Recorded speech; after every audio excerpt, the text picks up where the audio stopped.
Hello बच्चों, welcome back to the channel. मैं हूं द क्रिप्टिक सर और बेटा आज की वीडियो में हम बात करेंगे फैक्टर्स अफेक्टिंग फोटोसिंथेसिस के बारे में। तो चलिए शुरू करते हैं। देखो बेटा, जब आप फैक्टर्स अफेक्टिंग फोटोसिंथेसिस देख रहे हो तो दो तरीके के फैक्टर्स हैं जो फोटोसिंथेसिस को इन्फ्लुएंस करते हैं। एक इंटरनल फैक्टर्स है, दूसरे एक्सटर्नल फैक्टर्स है। इंटरनल फैक्टर अंदर वाले, इनको आप प्लांट फैक्टर के नाम से भी जानते हो कि क्या बोलते हैं बेटा, इनको आप प्लांट फैक्टर भी बोल सकते हो, ठीक है।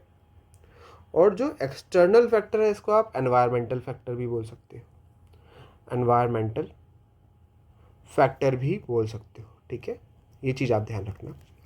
अब यहाँ पर एक्सटर्नल फैक्टर्स कौन कौन से हो सकते हैं। सबसे पहले इंटरनल की बात कर लेते हैं, जैसे कि लीफ का नंबर कितना है, लीफ का साइज़ क्या है, ईच क्या है लीफ की, लीफ का ओरिएंटेशन कैसा है, लीफ में कितने क्लोरोप्लास्ट हैं, म्यूजोफिल सेल्स कितनी है, इंटरनल CO2 कंसनट्रेशन क्या है और क्लोरोफिल का कंटेंट कितना है। ये सब प्लांट के इंटरनल फीचर्स हैं और ये फीचर्स जब इन्फ्लुएंस करते हैं फोटोसिंथेसिस को तो आप बोलते हो प्लांट फैक्टर इन्फ्लुएंस कर रहा है, ठीक है।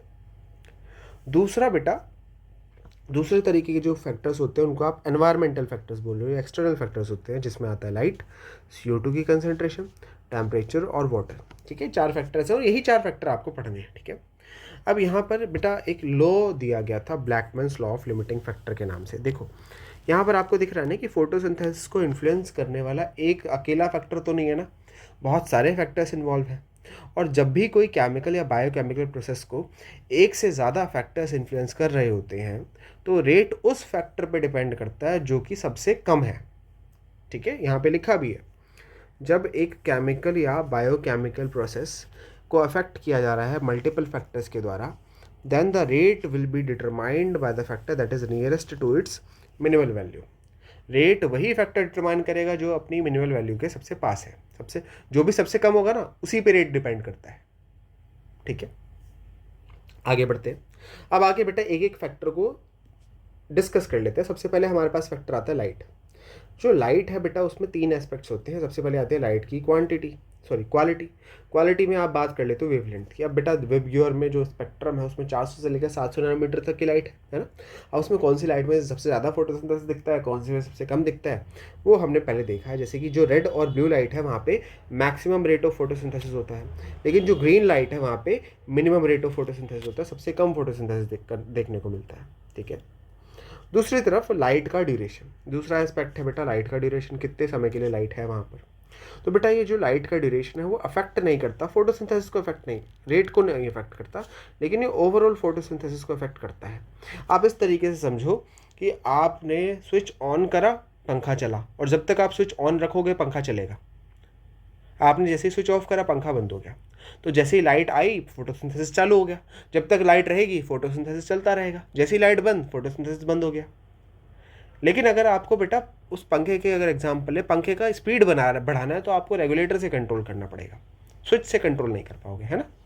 उसी तरीके से बेटा लाइट की ड्यूरेशन सिर्फ फोटोसिंथेसिस को अफेक्ट करती है, रेट को अफेक्ट नहीं करती।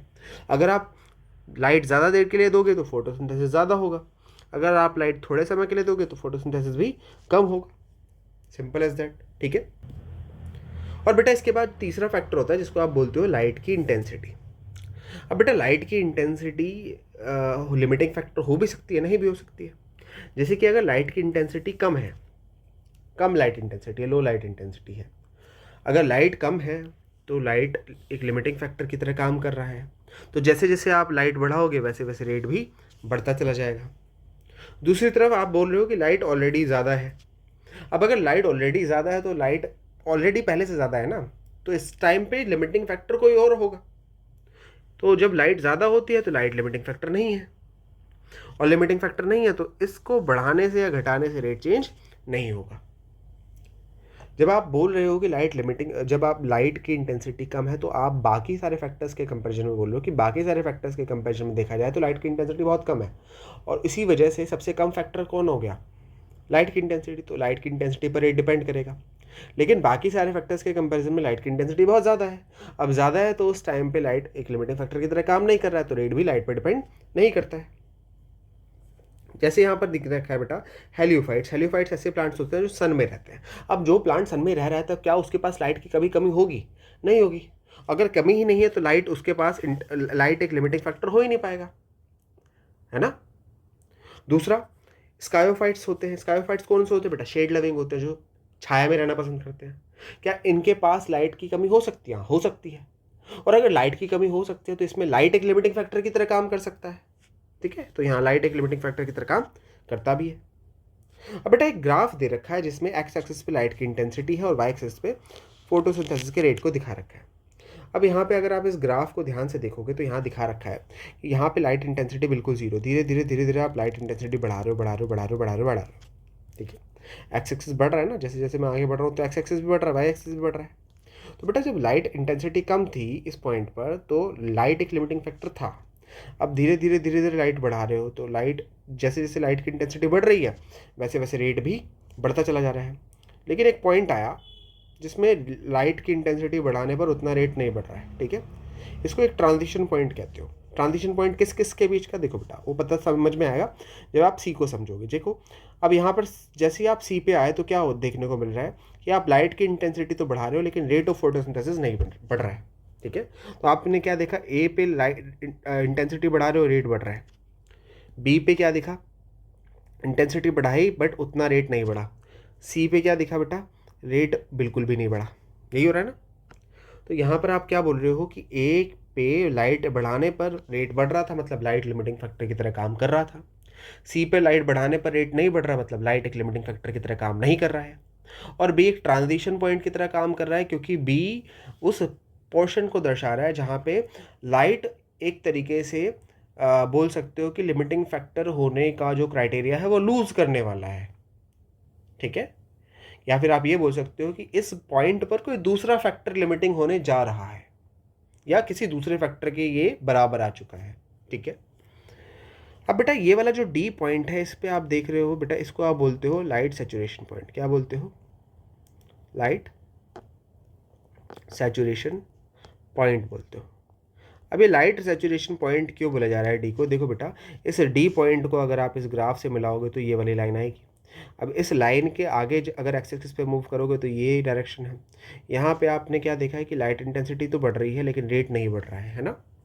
सैचुरेशन का मतलब यही तो है कि एक टाइम के बाद आके चीज़ उस बढ़नी बंद हो जाती है, वहाँ पे एक एसिम्प्टोट जैसी कंडीशन आ जाती है। ठीक है, कि आपने धीरे धीरे लाइट बढ़ाई तो रेट बढ़ रहा था, उसके बाद एक पॉइंट ऐसा आएगा कि आप कितनी भी लाइट दे दोगे रेट नहीं बढ़ेगा।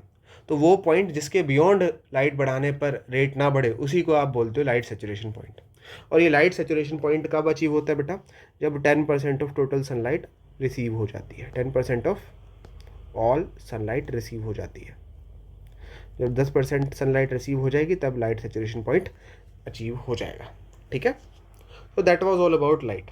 अब बेटा एक चीज़ और समझना कि किसी भी फैक्टर को अगर आप एक हद से ज़्यादा बढ़ा देते हो तो वो that is devastating for plant को खराब ही करेगा, नुकसान ही पहुंचाएगा। ठीक है, तो अगर लाइट की इंटेंसिटी को भी बढ़ा बढ़ा के आप एक हद से ज़्यादा कर दोगे तो वहाँ ऑक्सीजन के रेडिकल्स बन जाएंगे, क्लोरोफिल के फोटो ऑक्सीडेशन होने के चांसेस बढ़ जाएंगे, फोटोसिंथेसिस का रेट वापस वहाँ डिक्रीज होने लग जाएगा। ठीक है, अब बेटा जो दूसरा फैक्टर है वो है CO2 की कंसेंट्रेशन।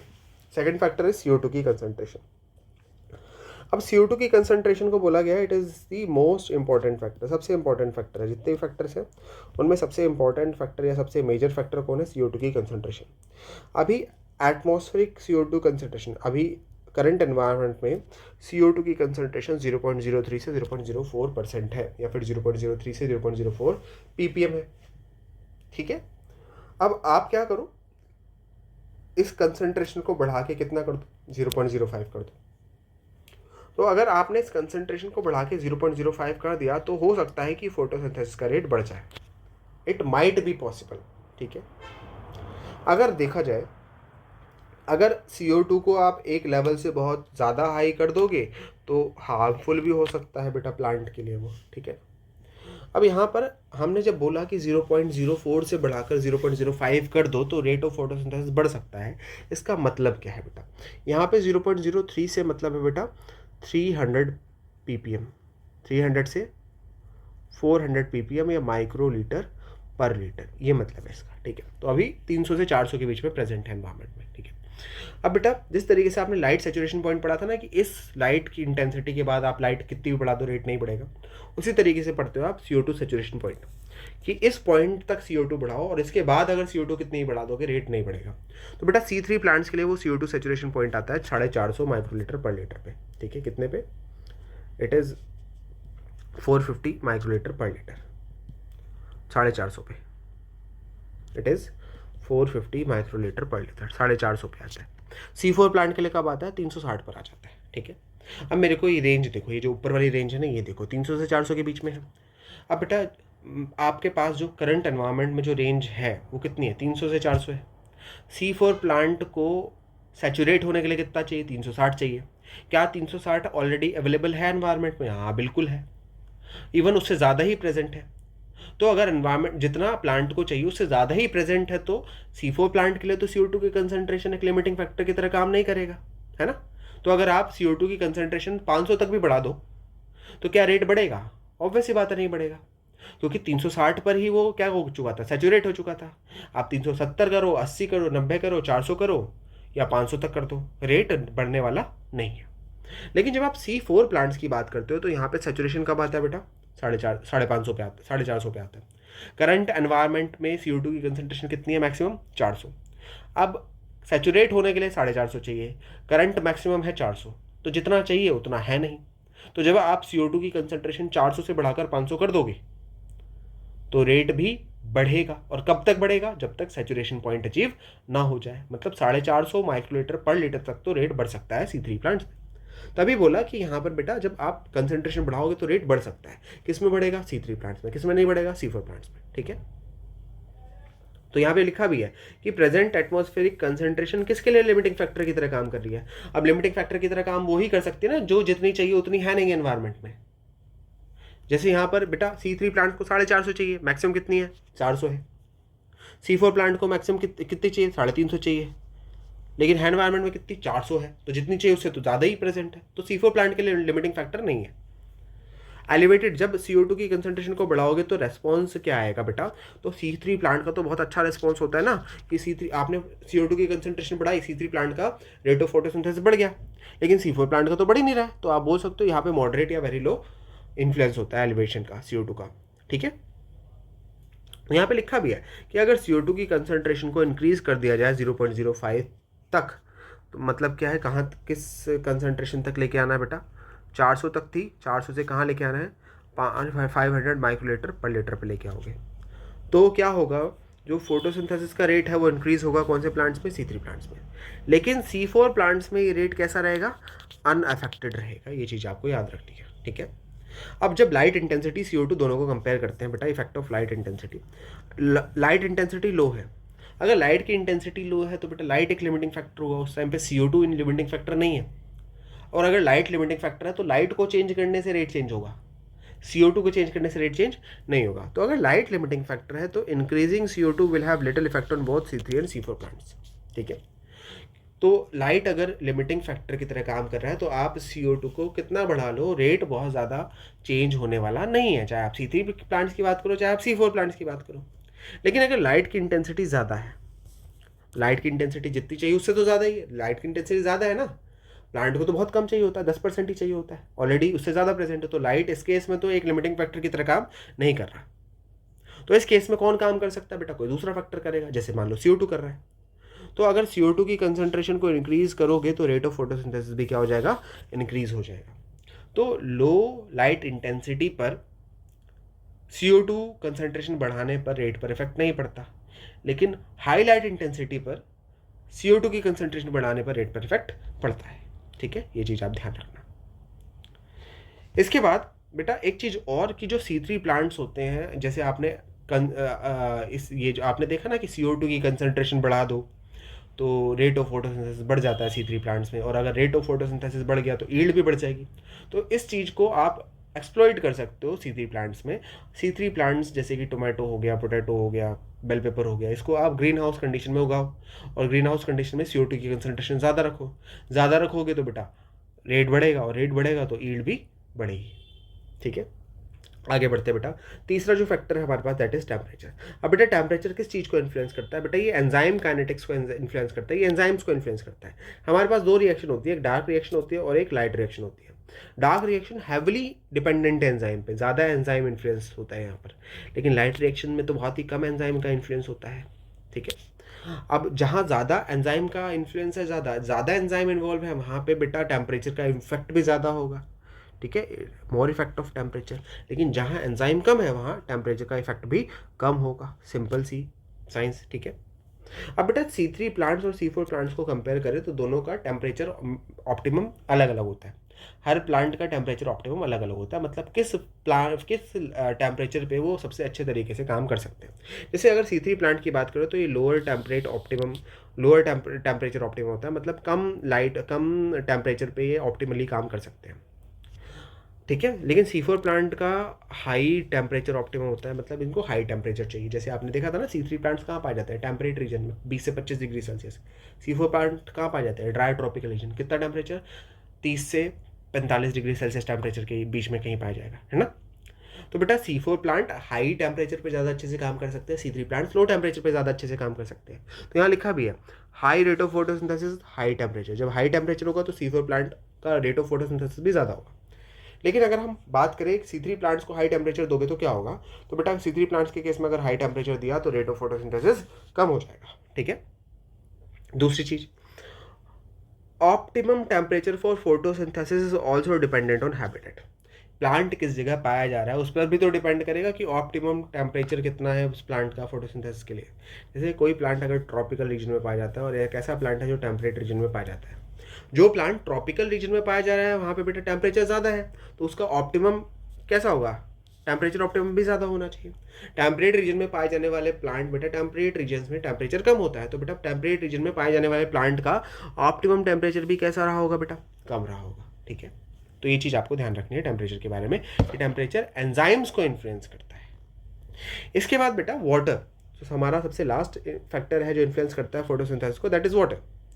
वाटर डायरेक्टली इन्फ्लुएंस नहीं करता बेटा फोटोसिंथेसिस को, कभी भी इनडायरेक्टली इन्फ्लुएंस करता है। जैसे कि जब वाटर स्ट्रेस कंडीशन होती है, वाटर स्ट्रेस कंडीशन का मतलब क्या है? वाटर की कमी है। जब वाटर की कमी है तो जो दो चीज़ें होंगी, प्लांट वाटर के लॉस को बचाने की कोशिश करेगा तो स्टोमेटा को क्लोज कर लेगा। स्टोमेटा को क्लोज कर लेगा तो बेटा CO2 की कंसंट्रेशन कम हो जाएगी, और CO2 की कंसंट्रेशन कम हो जाएगी तो रेट ऑफ फोटोसिंथेसिस भी कम होने लगेगा। ठीक है, दूसरी तरफ और क्या कर सकता है बेटा? लीफ को विल्ट कर लेगा, कर्ल कर लेगा, मतलब सिकुड़ने लगेगी लीफ सिकुड़ेगी तो बेटा सरफेस एरिया कम होने लगेगा।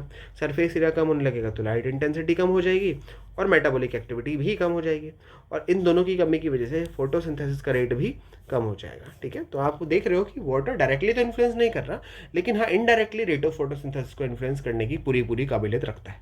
ठीक है, तो बेटा ये थे बेटा फैक्टर्स अफेक्टिंग फोटोसिंथेसिस, और ये था आपका पूरा का पूरा चैप्टर। आई होप आपको ये लेक्चर समझ में आया हो, पसंद आया हो। अगर ये लेक्चर समझ में आया है, पसंद आया तो वीडियो को लाइक करना, चैनल को सब्सक्राइब करना, और बेटा ये वीडियो अपने दोस्तों के साथ भी शेयर करना। ठीक है, अब हम मिलेंगे आपको एक नई वीडियो में एक नए चैप्टर के साथ। तब तक के लिए आप हंसते रहिए, मुस्कुराते रहिए, पढ़ते रहिए। Thank you and bye bye.